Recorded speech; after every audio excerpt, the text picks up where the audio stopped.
आपल्या शहरातील, जिल्ह्यातील आणि राज्यातील ताज्या बातम्या पाहण्यासाठी TV7 न्यूज चॅनल सबस्क्राइब करा आणि बेल आयकॉनवर क्लिक करा।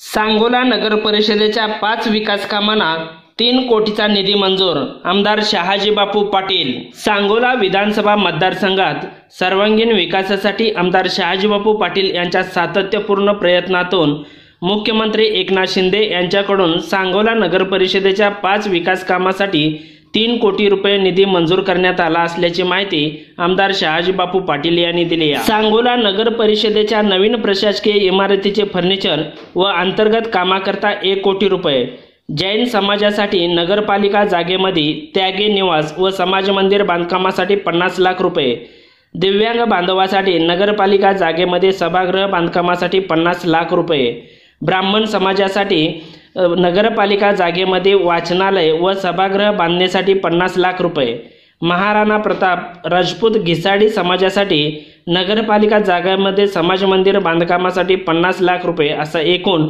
3 कोटी रुपये निधी मंजूर केला आहे। आमदार शहाजी बापू पाटील यांच्या पाठपुराव्याला मोठे यश मिळाल्याने समाज बांधवांकडून मुख्यमंत्री एकनाथ शिंदे यांच्यासह महायुती सरकारचे व आमदार शहाजी बापू पाटील यांचे आभार मानले। Shubham Aywale, TV7 news, Sangola.